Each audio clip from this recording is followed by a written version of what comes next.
You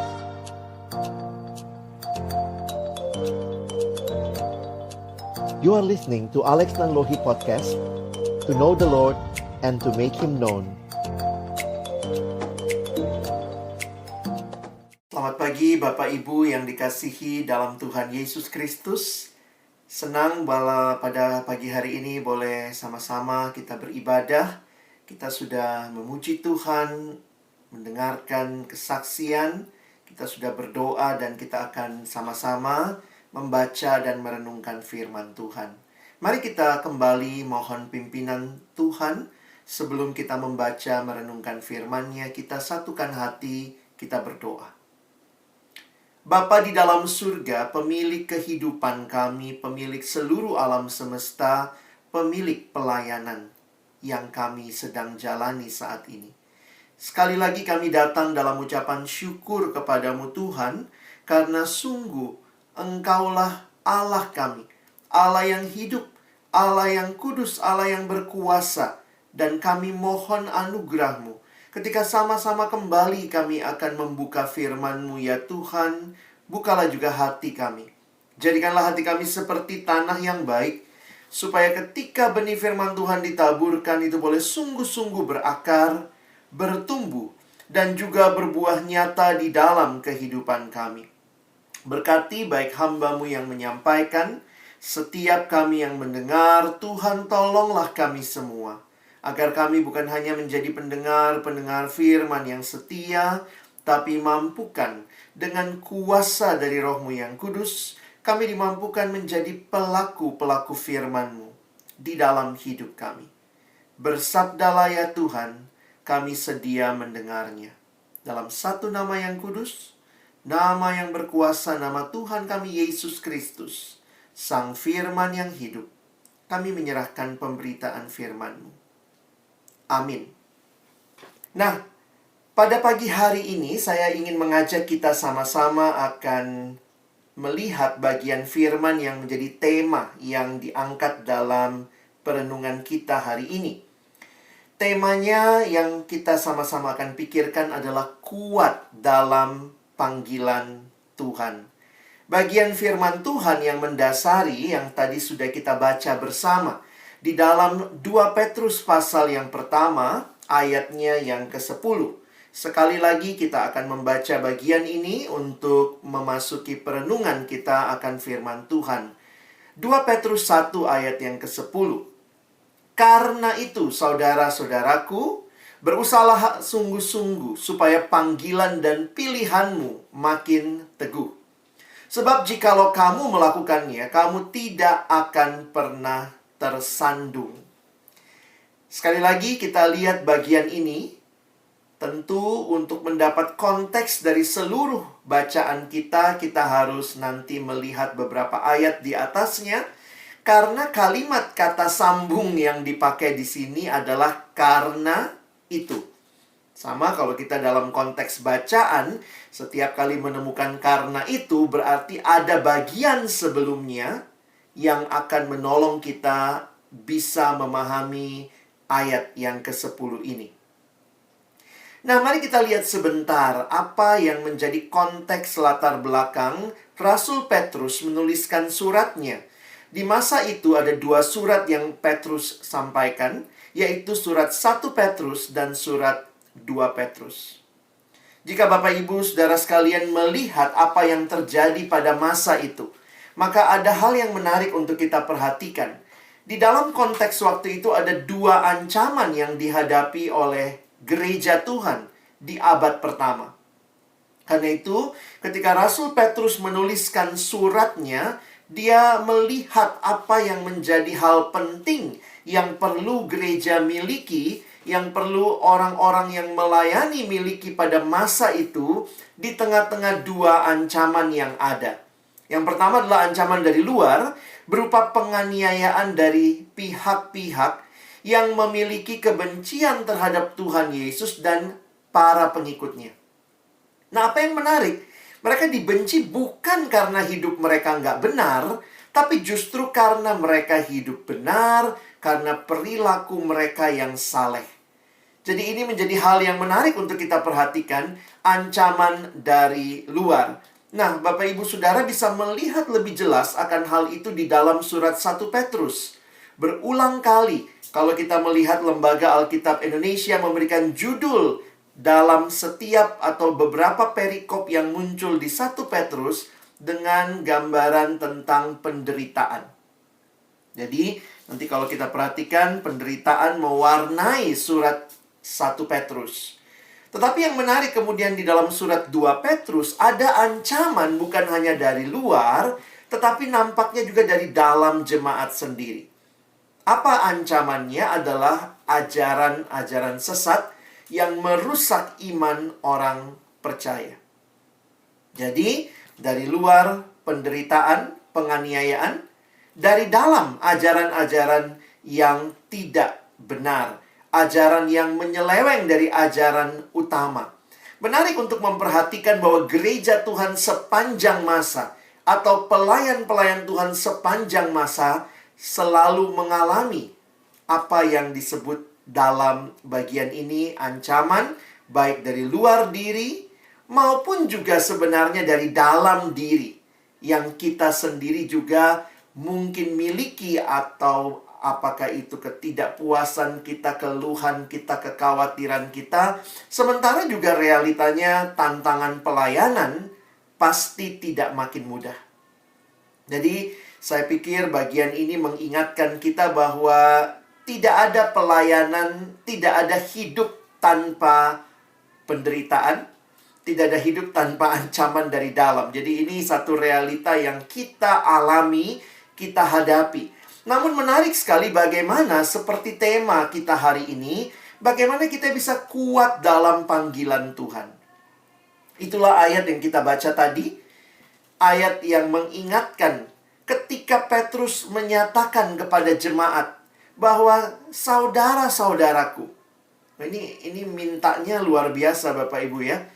Jadi saya membayangkan kalau Petrus ada sekarang berkhotbah kepada kita, maka dia akan bicara, saudara-saudaraku, berusahalah sungguh-sungguh. Apa yang harus diusahakan sungguh-sungguh? Supaya panggilan dan pilihanmu makin teguh. Sebab jikalau kamu melakukannya, kamu tidak akan pernah tersandung. Nah, mari kita melihat, saya ingin membagi dua bagian dalam bacaan kita hari ini dari satu ayat yang singkat ini. Ada dua hal yang akan kita perhatikan. Yang pertama, kita melihat bagian Tuhan. Jelas sekali di dalam bagian tadi bahwa Tuhan adalah Tuhan yang memanggil, Tuhan yang memilih. Ini bukan kata-kata yang baru saya pikir buat kita orang percaya. Menyadari bahwa kita adalah orang-orang yang dipilih, dipanggil. Ini dua istilah yang mewarnai kehidupan kerohanian kita. Apa yang menarik untuk kita perhatikan? Seringkali kita bisa mudah sekali lupa tentang Allah. Dalam hidup itulah yang memang seringkali juga jadi pengalaman kita. Di tengah-tengah mengerjakan pelayanan pun seringkali kita lupa bahwa kita sebenarnya dipanggil oleh Allah. Seringkali kita bicara panggilan. Tetapi setiap kali bicara panggilan, kita lebih banyak berbicara apa yang harus saya lakukan. Panggilan, apa yang harus saya lakukan. Sementara hal yang pertama dan terutama waktu bicara panggilan adalah sadarilah bahwa ada yang memanggil. Nggak mungkin kita bicara panggilan tanpa ada yang memanggil. Kita bicara pilihan. Wah, saya dipilih, saya ditempatkan Tuhan, saya diberikan. Tapi sering kali kita lupa bahwa ada pribadi yang memilih. Pelayanan hidup kita tidak dimulai dari kita sendiri. Keselamatan, pelayanan yang Tuhan berikan, itu ada dalam konteks Tuhan yang memanggil, Tuhan yang memilih. Karena itu kalau Bapak Ibu Saudara nanti naik sedikit ke ayat-ayat sebelumnya, kita lihat di bagian awal surat 2 Petrus, ini yang Petrus ingatkan. Karena kuasa ilahinya, jadi bukan pekerjaanmu, bukan kebaikanmu, bukan apa yang bisa kau lakukan. Tapi perhatikan baik-baik. Karena kuasa ilahinya telah menganugerahkan kepada kita segala sesuatu yang berguna untuk hidup yang saleh oleh pengenalan kita akan Dia yang telah memanggil. Nah, dipakai lagi istilah ini ya. Yang memanggil kita oleh kuasanya yang mulia dan ajaib. Dengan jalan itu Ia telah menganugerahkan kepada kita janji-janji yang berharga dan yang sangat besar, supaya olehnya kamu boleh mengambil bagian dalam kodrat ilahi dan luput dari hawa nafsu duniawi yang membinasakan dunia. Perhatikan baik-baik apa yang disampaikan Petrus dalam bagian ini. Bahwa yang memulai segalanya dalam hidup kita bukanlah kemampuan kita, bukanlah usaha kita, bukanlah kerja keras kita, bukanlah kebaikan karakter kita, tetapi semata-mata anugerah Allah yang kita terima di dalam putranya Yesus Kristus. Inilah keselamatan yang Tuhan berikan.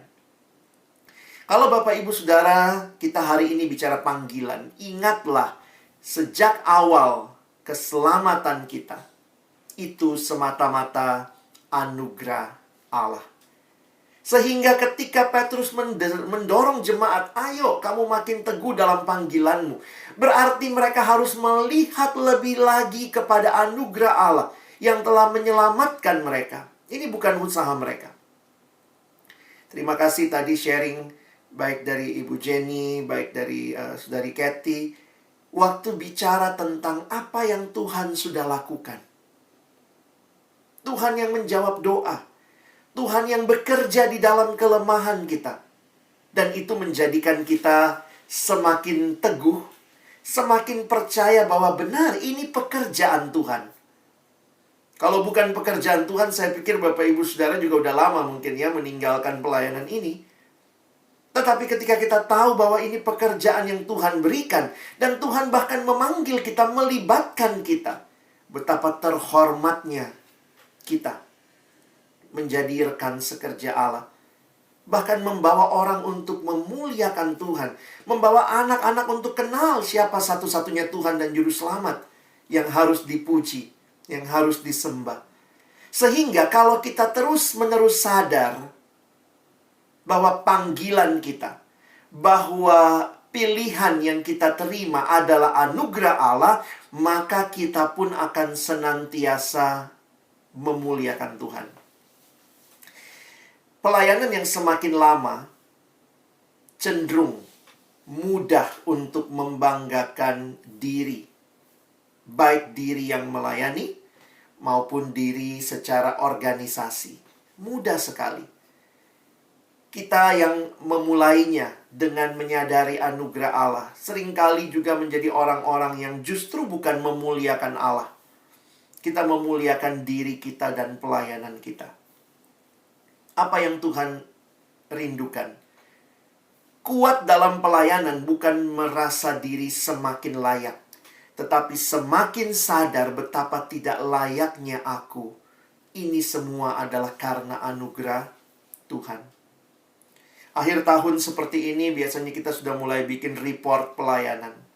Mulai ada angka-angka yang kita buat. Ada hasil presentasi yang kita buat. Tapi kiranya kita pun sadar, semua pencapaian itu, it's all God's grace. Semuanya anugerah Allah. Ketika ada anak yang percaya pada Yesus, ada anak yang potensi dirinya dikembangkan begitu rupa, ada anak yang bertemu dengan tujuan hidup yang jelas, itu semua adalah anugerah Allah. Anugerah yang di dalamnya Tuhan bekerja. Dan ketika Bapak Ibu Saudara menyaksikan itu, biarlah kita makin kuat dalam panggilan kita. Yes, ini yang Tuhan berikan. Ini anugerah Tuhan. Jadi kuat di dalam panggilan akhirnya juga membawa kita memuliakan Tuhan, bukan memuliakan diri. Semua agama bicara apa yang harus saya lakukan supaya selamat. Kekristenan tidak berbicara demikian. Kekristenan berbicara justru apa yang Allah lakukan bagi saya. Semua agama bicara bagaimana mencapai surga. Tetapi kekristenan bicara sang pemilik surga datang ke dalam dunia jadi manusia. Sehingga tidak heran manusia yang hanya beragama memikirkan saya mencapai Allah, saya mendapat keselamatan, pasti memuliakan dirinya. Kalau benar demikian, wow, surga itu jadi tempat paling sombong. Begitu sampai di surga, yang satu bilang, kenapa kau masuk sini? Kemarin habis sumbang gereja. Oh, kau masuk sini kenapa? Oh, kemarin saya baru bangun ini rumah untuk anak-anak.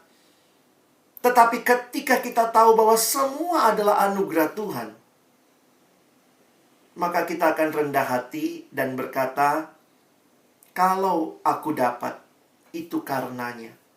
Kalau aku punya semua daripadanya, karena itu terpujilah Tuhan.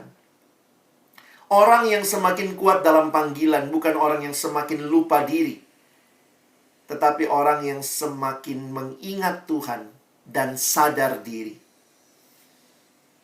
Timothy Keller, seorang penulis, seorang pendeta, mengatakan religion, agama membuat kita bangga akan apa yang sudah kita lakukan. Tetapi Injil make us proud of what Jesus has done. Membuat kita makin kagum pada karya Tuhan. Dan hari ini saya bersyukur melihat Bapak Ibu Saudara tentunya lewat kesaksian yang diwakili tadi. Kiranya demikianlah terus menjadi kerinduan teman-teman yang ada di LPA. Seluruh staff, seluruh volunteer yang ada, bahkan seluruh anak-anak yang dilayani. Biarlah terus memuliakan Tuhan untuk semua yang Tuhan berikan.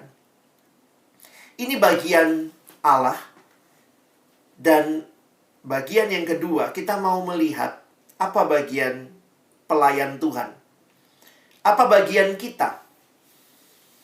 Bagian kita sebagai pelayan Tuhan adalah bertumbuh dan taat. Bapak Ibu ingat tadi kalimatnya karena itu. Sebenarnya apa sih kalimat di atasnya? Kalau kita melihat dalam 2 Petrus pasal 1 ayat 10 dalam terjemahan bahasa Inggris, digunakan for if you practice these qualities. Wah, ada kualitas apa? Ya, kalau tadi bahasa Indonesia menggunakan istilah bahwa sebab jikalau kamu melakukannya. Ternyata dalam bahasa Inggris menggunakan istilah if you practice these qualities. Kalau kamu mempraktekkan kualitas-kualitas ini. Yang mana kualitasnya? Tentu kita harus naik sedikit lihat ayatnya. Di dalam ayat yang kelima, kita lihat.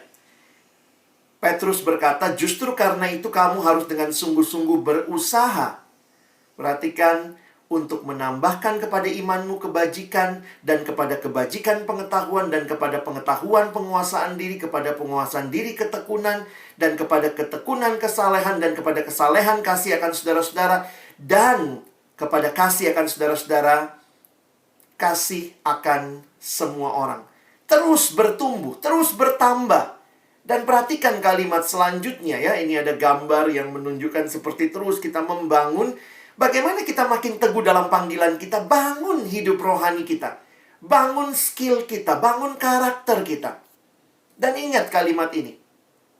Sebab apabila semua itu ada padamu dengan berlimpah-limpah, kamu akan dibuatnya menjadi giat dan berhasil dalam pengenalanmu akan Yesus Kristus Tuhan kita. Tetapi barang siapa tidak memiliki semuanya itu, ia menjadi buta dan picik karena ia lupa bahwa dosa-dosanya yang dahulu telah dihapuskan. Nah, sesudah kalimat ini barulah ayat 10. Karena itu, saudara-saudaraku, berusahalah supaya panggilan dan pilihanmu makin teguh. Bagaimana supaya panggilan dan pilihan kita makin teguh, Bapak Ibu sekalian? Teruslah bertumbuh. Orang yang bertumbuh akan terus sadar bahwa Tuhan sedang bekerja dan dia pun belajar untuk taat. Kenal Tuhan. menjadi bagian kita makin mengenal siapa pemilik pelayanan ini. Jangan sampai kita cuma senang dengan pelayanan Tuhan, tapi tidak mau kenal Tuhan, sang pemilik pelayanan. Karena itu pastikan, sekian lama Bapak Ibu ada di lembaga ini, apakah kita makin kenal Tuhan? Dan waktu kita makin kenal Tuhan, kita pun akan semakin teguh dalam panggilan dan pilihan kita.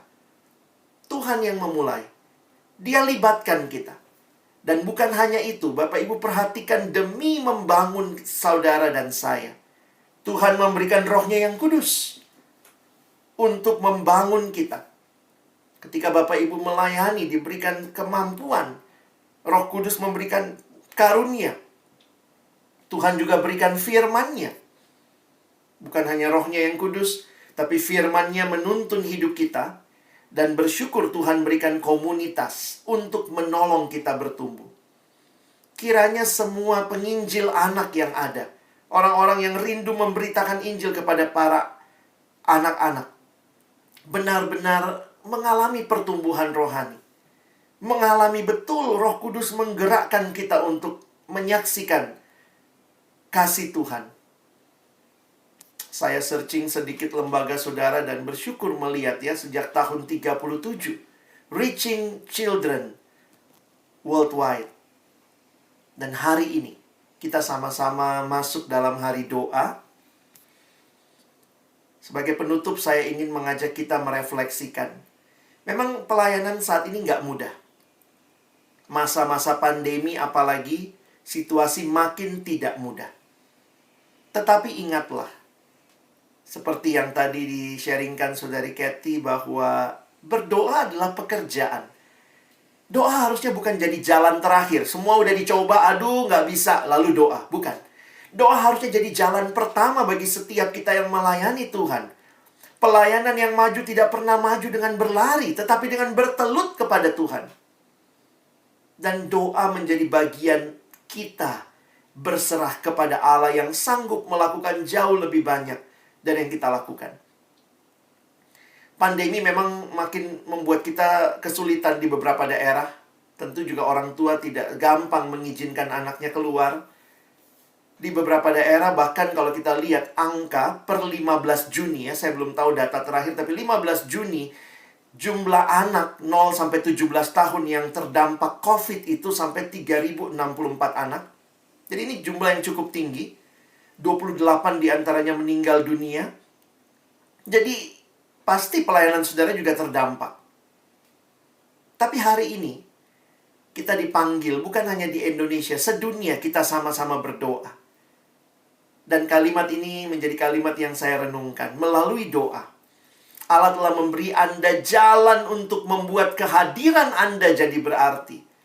Yaitu cara untuk menjadi teman yang sejati dalam pekerjaan kerajaannya. Ini ditulis oleh Wesley Jewell dalam bukunya Menjangkau Dunia Melalui Doa.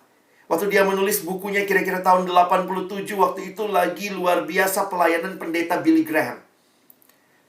Dia memberitakan Injil di mana-mana di dunia. Dan kemudian Jewell dalam tulisannya mengatakan begini.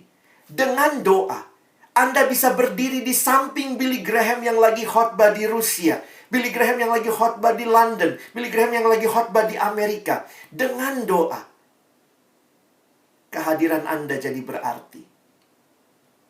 Mungkin kita tidak bisa hadir di setiap kesempatan anak-anak yang kita layani karena situasi. Tapi doa membuat kita jadi berarti karena kita jadi teman yang sejati dalam pekerjaan kerajaannya. Mengasihi yang paling utama kiranya juga melalui doa. Jika kita sungguh mengasihi orang, kita akan menginginkan agar mereka mendapatkan jauh melebihi apa yang dapat kita berikan kepada mereka. Dan hal ini akan membawa kita kepada doa. Jadi doa syafaat adalah cara mengasihi sesama manusia. Kita tidak bisa hadir di Afrika, nggak bisa hadir di Amerika, nggak bisa hadir di negara-negara lain. Bahkan di daerah kita pun sulit ke tempat satu sama lain. Tapi ingatlah, kesempatan berdoa menjadi kesempatan kita mengasihi sesama. Kita hadir dalam pergumulan mereka. Karena kita datang kepada Tuhan. Allah yang selalu ada, selalu hadir, selalu mengasihi semua anak-anak di seluruh dunia. Selamat menikmati waktu-waktu berdoa. Biarlah kita makin kuat, makin diteguhkan di dalam panggilan Tuhan. Dan doa-doa kita hari ini makin menolong kita melihat, memuliakan Tuhan yang besar. Amin. Mari kita berdoa. Tuhan, terima kasih untuk firman-Mu. Terima kasih untuk setiap hati yang boleh terbuka di hadapan Tuhan. Siapkan kami sebagai orang-orang yang melayani, benar-benar makin dikuatkan. Dan waktu kami berdoa pun kami makin menyadari pekerjaan Allah yang besar, yang tidak bisa dibatasi oleh ruang dan waktu. Karena Engkau hadir, kami bisa datang dan berdoa kepadamu. Kami bersyukur, tolong kami bukan cuma jadi pendengar firman, mampukan kami jadi pelaku-pelaku firman-Mu. Dalam nama Yesus, kami bersyukur, kami berdoa. Amin.